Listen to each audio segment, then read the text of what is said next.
कल की क्लास में हमने आपको ईओक्यू समझाया था। ईओक्यू की डेफिनेशन, एजम्पशन और फॉर्मूला लिखवा दिए थे। आज हम उसके क्वेश्चन करेंगे। तो क्वेश्चन करने से पहले एक बार फिर से फॉर्मूला देख लेते हैं क्या है। ईओक्यू का फॉर्मूला है √2as, ये पूरा अंडर रूट में है, ठीक है, ध्यान रखिएगा, ये अपॉन आई, जिसमें से 2 जो है वो कांस्टेंट फिगर है, ठीक है। ए जो है वो एनुअल कंजम्पशन है, एनुअल कंजम्पशन है, ये यूनिट में भी हो सकता है और रुपीज़ में भी हो सकता है, ठीक है। एस जो है वो है cost of placing an order, cost of placing an order, और आई जो है वो है एनुअल कैरिंग कॉस्ट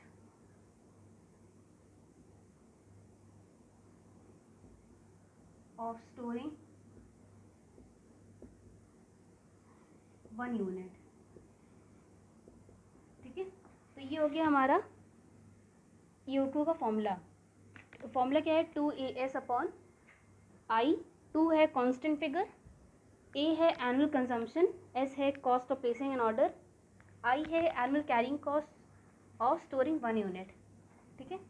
तो ये हो गया फॉर्मूला। अब क्वेश्चन लिख लें।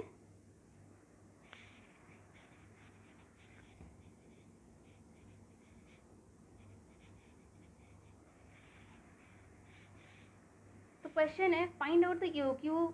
ईओक्यू कैलकुलेट करना है, ठीक है। तो ईओक्यू मीन्स कौन सी क्वांटिटी सबसे बेस्ट सूटेड रहेगी, जो हमारे प्रोडक्शन को रोके भी ना और एट अ मिनिमम कॉस्ट, सबसे कम कॉस्ट पे हम ऑर्डर भी कर सकें, तो वो निकालना होता है, ठीक है।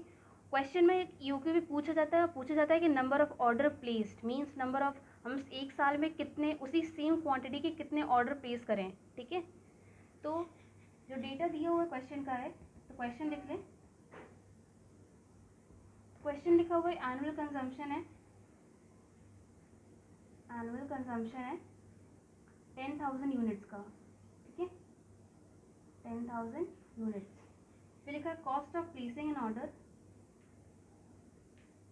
Cost of placing an order, placing and receiving N order, ये है 50 रुपीज़, ठीक है। इसके बाद लिखा है cost of material, cost of material per unit, ये है 25 रुपीज़। फिर लिखा है annual carrying cost, annual carrying cost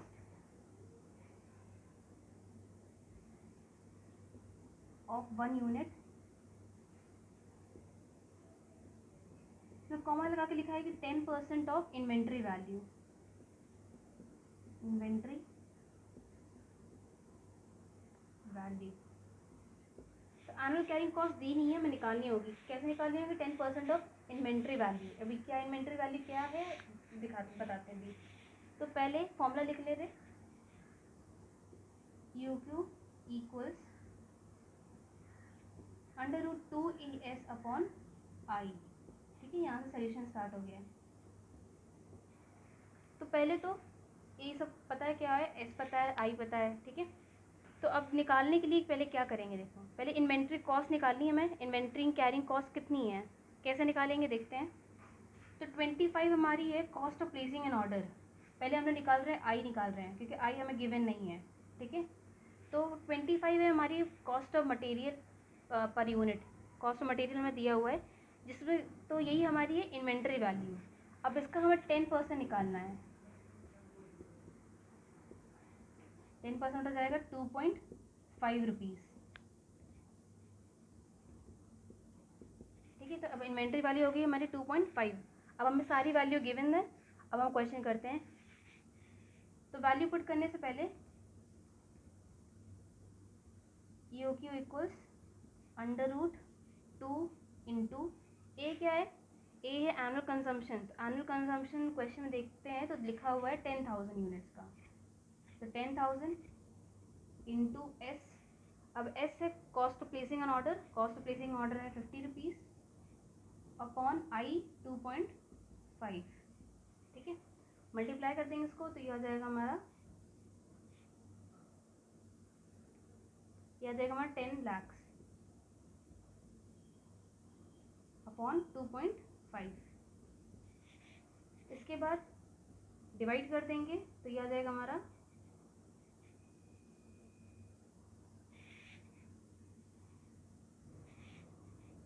4 lakh rupees, 4 lakh sorry, ठीक है 4 लाख हो जाएगा।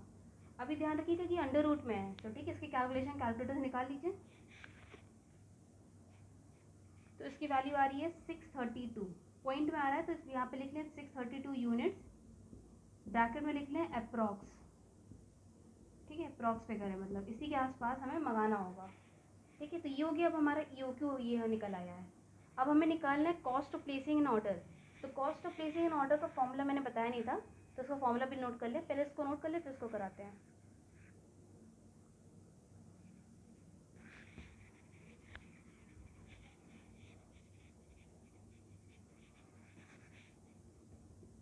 तो निकालना क्या है हमें, सेकेंड चीज़ निकालनी है हमें number of order placed per year, ठीक है ये निकालना है हमें।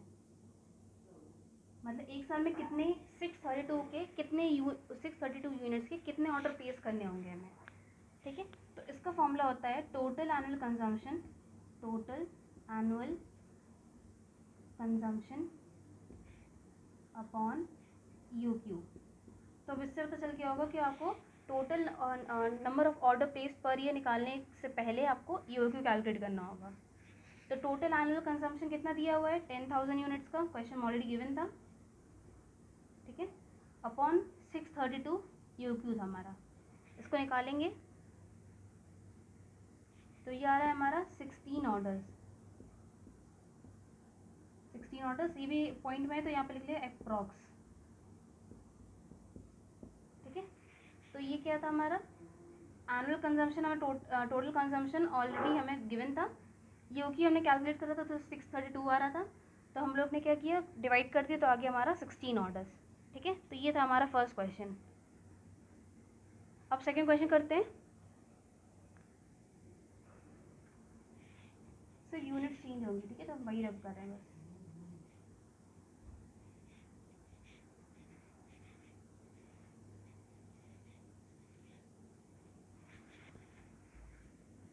तो एनुअल यूसेज है 400 यूनिट्स, इसमें 400 यूनिट्स दिया था। पहले क्वेश्चन में क्या था, पहले क्वेश्चन में हमारा 10,000 का दिया, 10,000 वो भी हमारा यूनिट्स है, इसमें सिर्फ 400 यूनिट्स हैं, ठीक है, इसमें ज़्यादा कैलकुलेशन बड़ी नहीं होगी इसमें।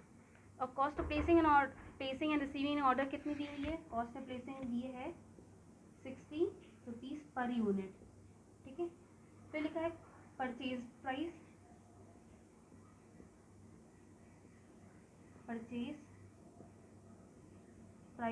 जो कि है 10 रुपीज़ पर यूनिट।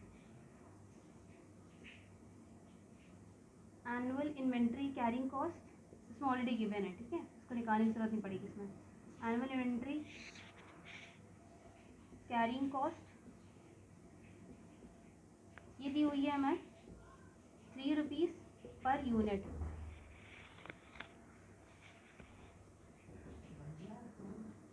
EOQ का फॉर्मूला क्या होता है, पहले लिख लेते हैं 2 under root 2AS upon I, ठीक है।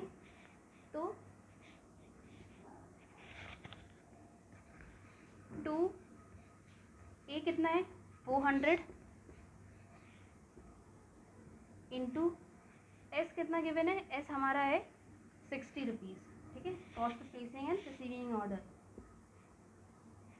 अपॉन कर देंगे आई कितना गिवन है हमारा, इसमें आई हमारा है 3 रुपीज़। परचेज प्राइस दिया हुआ है, ठीक है, ध्यान रखिएगा परचेज प्राइस गिवन है, लेकिन उसका ध्यान रखना होगा कि उसका यूज़ भी है कि नहीं है, क्योंकि कुछ चीज़ें क्वेश्चन में दी रहती है इसे कंफ्यूज करने के लिए, जैसे इसमें परचेज प्राइस का कोई काम नहीं है, क्योंकि ए का मतलब एनुअल कंजम्पशन है, वो क्लियरली क्वेश्चन गिवन है 400 यूनिट्स का। एस जो था वो प्लेसिंग एंड रिसीविंग ऑर्डर था, वो भी क्लियरली गिवन है 60 रुपीज़ पर यूनिट। आई का होता है कैरिंग कॉस्ट, तो आई भी क्लियरली दिया है। तो परचेज प्राइस से एक एक्स्ट्रा पॉइंट है, अभी इस क्वेश्चन में इसका यूज़ नहीं है, ठीक है। तो कैलकुलेट जब करेंगे तो ये आ जाएगा हमारा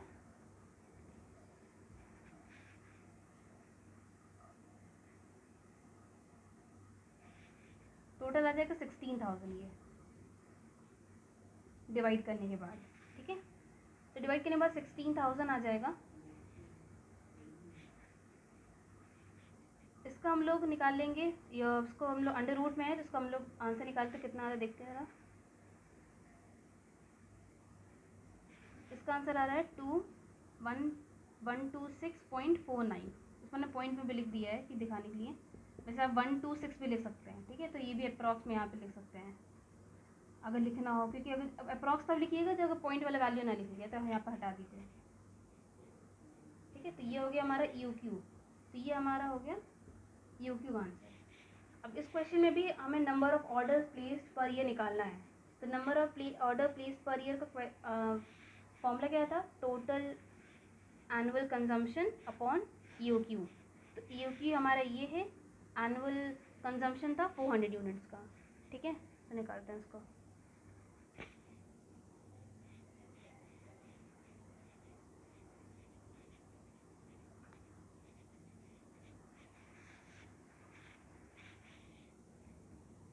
अब निकालना है number of orders placed per year. Formula क्या है इसका, टोटल एनुअल कंजम्पशन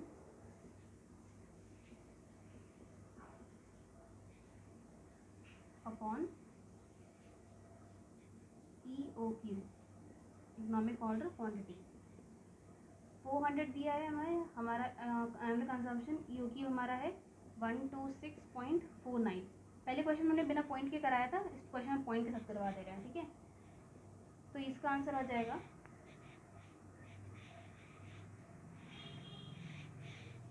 3 आ जाएगा, ठीक है। ये भी इसमें हमने पॉइंट भी नहीं लिखा है, इसको अप्रॉक्स लिख लिया है।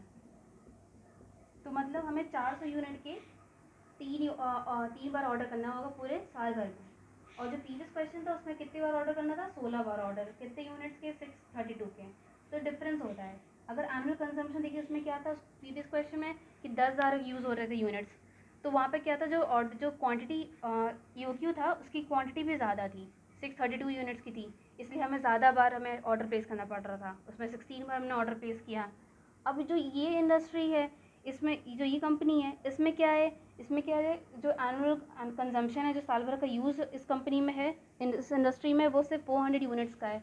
तो 400 यूनिट्स का जब से पूरे साल भर का है, तो सिर्फ हम लोग 3 बार ऑर्डर करेंगे, ठीक है। जो कि हर बार ऑर्डर करने पे हम सिर्फ 126.49 मतलब 126 के अप्रॉक्स हम लोग सिर्फ यूनिट्स मंगवाएंगे, और टोटल साल भर में सिर्फ 3 बार ऑर्डर करेंगे, ठीक है। ऐसे इससे क्या होता है, इकोनॉमिक ऑर्डर क्वांटिटी से क्या होता है कि जो बार बार, जैसे हमने कभी 2 यूनिट्स मंगा लिए, कभी 10, कभी 15 मंगा लिए, कभी 20 मंगा लिए, ये नहीं होता।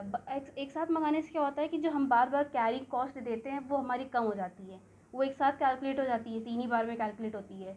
कभी अगर EOQ से ये होता है ये मतलब इसका एडवांटेज है। अगर EOQ से हम लोग कैलकुलेट करके नहीं निकालते हैं तो एग्जैक्ट कितना हमें यूनिट चाहिए वो हम नहीं बता सकते। कभी जैसे इस क्वेश्चन में हमें 126 यूनिट चाहिए थे, तो हम एक अंदाज़ा लगा के सोच रहे थे कि हमें 100 यूनिट चाहिए थे, तो 100 यूनिट्स मीन्स स्टिल 26 यूनिट कम है, अभी भी कम है, तो मतलब रिक्वायरमेंट फिर हमें ज़्यादा की पड़ जाएगी। 100 यूनिट्स अभी मंगा देंगे तो नेक्स्ट टाइम जो 26 यूनिट जो लेस होंगे वो हमें फिर ऐड करने पड़ेगा नेक्स्ट टाइम पे, तो फिर हमें दोबारा कैरिंग कॉस्ट ज़्यादा देनी पड़ जाएगी। तो ये होता है, इससे EOQ से क्या होता है, EOQ से हमें एग्जैक्ट फिगर मिल जाता है कि यूनिट्स का, कि हमें कितने यूनिट्स मंगाने हैं और कितनी बार ऑर्डर करना होगा सेम यूनिट्स का, ठीक है। तो ये था EOQ। इसके में से भी सिंपल क्वेश्चन लगवाए हैं, अभी कुछ क्वेश्चंस में और चीज़ें दी रहेंगी, वो हम लोग नेक्स्ट टाइम लगाएंगे, ठीक है। तो EOQ का फॉर्मूला का जो फॉर्मूला है इसको अच्छे से याद कर लीजिएगा, और जो अगर फॉर्मूला का क्वेश्चन सॉल्व किया करिए तो फॉर्मूला पहले लिख लिया करिएगा, फिर उसकी एक एक वैल्यू पुट करके स्टेप बाई स्टेप करिएगा, ठीक है। ये नहीं कि स्किप कर दे कोई भी स्टेप। और अगर पॉइंट से भी हमने बता दिया है कि पॉइंट से कैसे करना है, बिना पॉइंट के भी बता दिया है। अगर पॉइंट से करेंगे तो सेकंड वाला रूल फॉलो कर लीजिए, सेकंड क्वेश्चन जो है। और अगर बिना पॉइंट्स के करना है, बिना पॉइंट लगाने 126 से करना है, तो जो हमने फर्स्ट क्वेश्चन बताया था उसमें क्या लिखना होगा, सिर्फ अप्रॉक्स लिखना होगा, ठीक है। उसमें अप्रॉक्स लिखना होगा, इसमें अप्रॉक्स लिखने की ज़रूरत नहीं है। इसमें हमने यहाँ पर 126 जब था तो 1 से 26.49 लिखा, उसके आगे अप्रॉक्स नहीं लिखा था। लेकिन जब हमने नंबर ऑफ ऑर्डर प्लेस्ड का निकाला है तो हमने सिर्फ 3 में लिखा है, ठीक है। तो ये आ गया हमारा, इसमें हमने 3 पॉइंट समथिंग आ रहा था इसलिए हमने अप्रॉक्स लिख दिया इसमें, ठीक है। तो जो भी आपको कौन सही लगे, जिस हिसाब से फॉलो कर सकें, वो ठीक है, ठीक है। तो आज क्लास यहीं तक थी। नेक्स्ट क्लास में हम लोग इसके क्वेश्चंस लगाएंगे और आगे के, ठीक है। Thank you.